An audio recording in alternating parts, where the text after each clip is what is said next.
Today is a new day, new mercies, new grace, new love, new kindness, all from the same source, but new.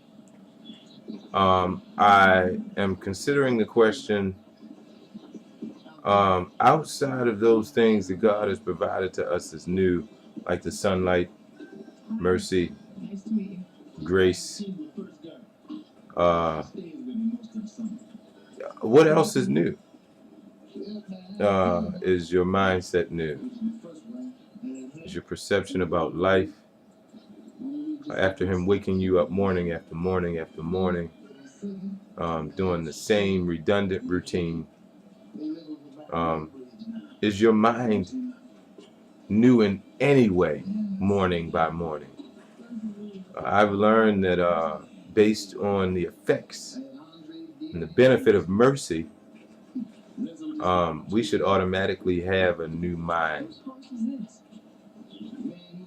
New mercies, new mind. Which basically means, mercy in my mind basically means making everything right considering yesterday. And that's what He covers. He always covers our yesterday. There has been not one day in your life, in spite of how old you are, that you have been perfect.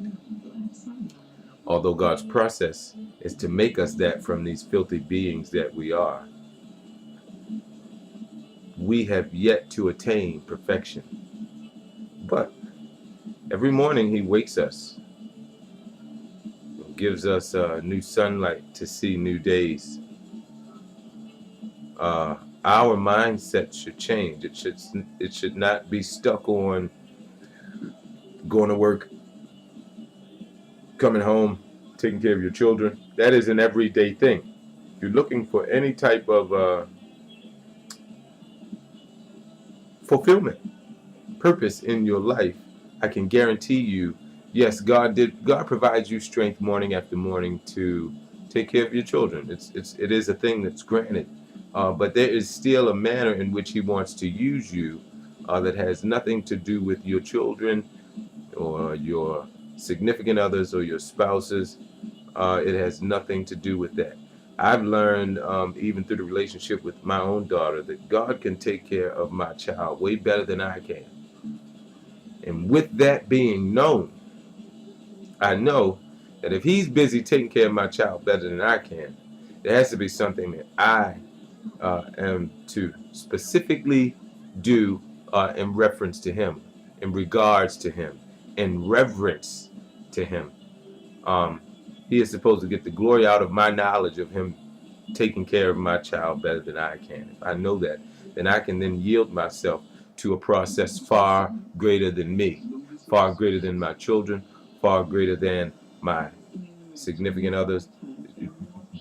He has a purpose for me, and I believe that He has one for you as well. It's your option to act as if you know. It's your option to go and seek Him, that He may tell you what your purpose is. It is not always some grand, elaborate scheme to be well known. Sometimes God wants to use you in the smallest and minute of ways, that He would still get the glory out of it. And there is no job too small. God does not hire for small jobs. He does not hire for small jobs. There are billions of people here on the earth. And all you have to do is yield yourself and release your gift. And there are billions of people that have the potential to be affected. But it's all in your yielding. What's new? Is this a part of your new mindset? Something in your life has to be new if He continues to wake you every morning, and clothe you, and feed you, and keep your flesh alive. He sustains us. He physically sustains us. He mentally sustains us. He emotionally sustains us. He psychologically sustains us. All of those things. He is the sustenance of who and what we are. We are to recognize that And once we come through the recognition and the realization of that, we can then go and live for a purpose far greater than ourselves. But you have to know it. You have to seek him. In the Bible, he mentioned that we should not ask what we're going to wear, what we're going to eat, what we're going to drink. For these things, our Father already knows we need. This is nothing new to him. He said, seek this, and the rest of it would be added to you. The rest of it will be given straight to you. Just By looking for one thing, we have access to all. So I encourage you to seek him. You can consider yourself as wrong as you want to be. Oh, well, I don't usually go to church and I don't ever read the Bible. He knows that. The person sitting next to you don't even know as well as he knows it. He knows it. That does not take from the fact that he wants you. That does not take from the fact that all power and all of our needs are supplied according to his riches and glory. It does not change that. Our opinions don't change God's facts. So we then have to adapt and stop lying to ourselves and go and seek him out. You'll find that you don't have to look that far in regards to looking for God. You feel far from him, but he is not far from you. The further you get from him, the closer he is to you, just because of the promise that he made to us in regards to, he that began a good work in me would perform it until the day of Jesus Christ. But you don't see your circumstances as his work until you recognize it's him doing it. You don't really get to substitute God's plan as an excuse. You don't really get to do that unless you are aware that it's him, that all things are working together for the good of those who love God and to those who are called according to his purpose. That's a very heavy statement there, and anyone who reads it and believes it has then started the process of being used or yielding yourself through faith that God would do something major with you. It is not about getting famous so that you may buy whatever it is you want to buy, even if it is for you and your children. It has nothing to do with why God wants to use you. God even mentioned that if you can't sacrifice your husband, your children, and your families for me, for him, for God, he can't use you, because that's where the jealousy comes in. He starts to assume that I've moved for this particular person, and now he has taken his relationship and put it above me. He's taken his children, put it above me. He's taken his job, put it above me. He's taken his car, put it above me. That is not the place where you want God to get to, the point where he is jealous, because he will start stripping you of your happiness. He will never strip you of your joy, because that's all in him. The joy of the Lord is my strength. So he's never going to strip you of that.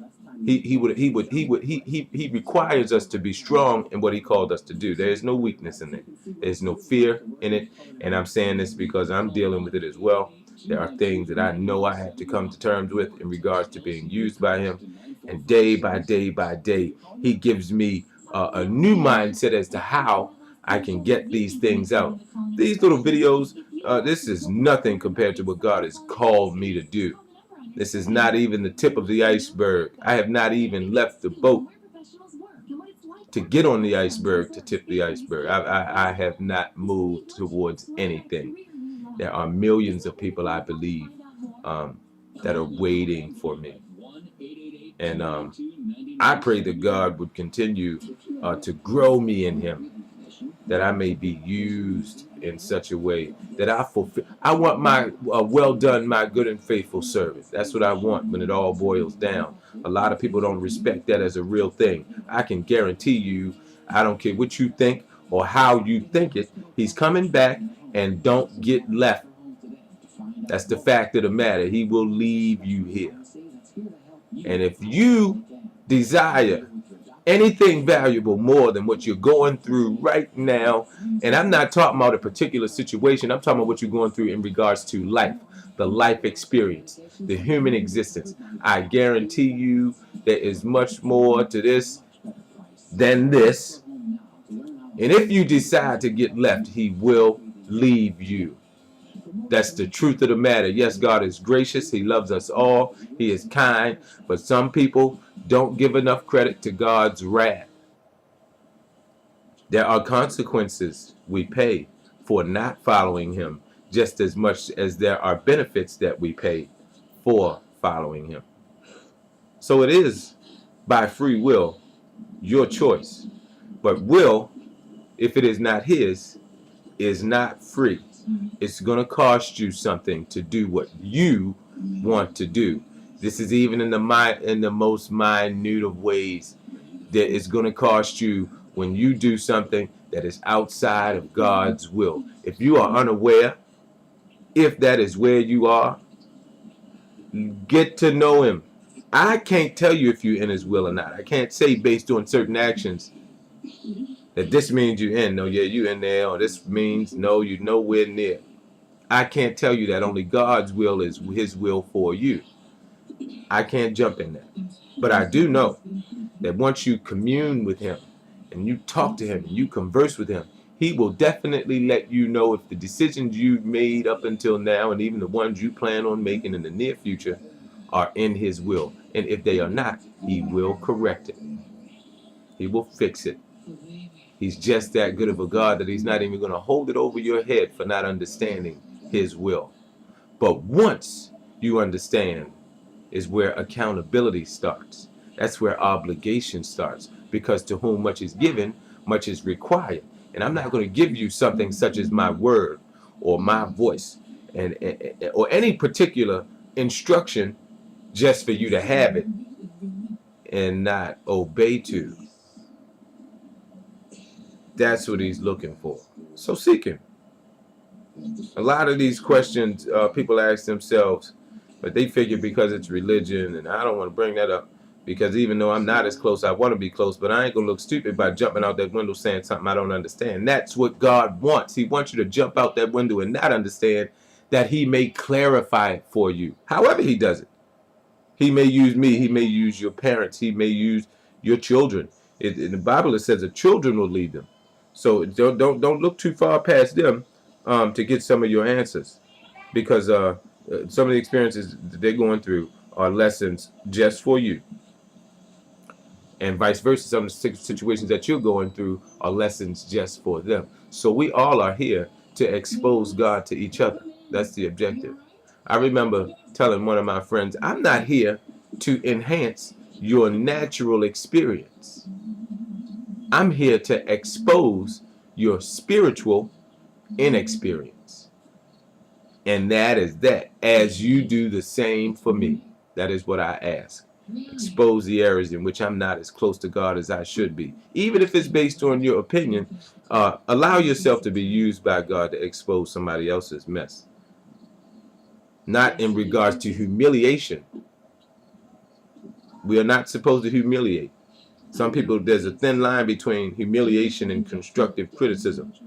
And some people cross that line assuming that their hand is still on the other side and their feet on one, they still can claim the side that the least of them is on. It doesn't work that way. The heart does not perceive that way. It does not hear or understand that way. Take advantage of your opportunity to get to know Christ, because he's not going anywhere. The only place he's going is back here. Be ready.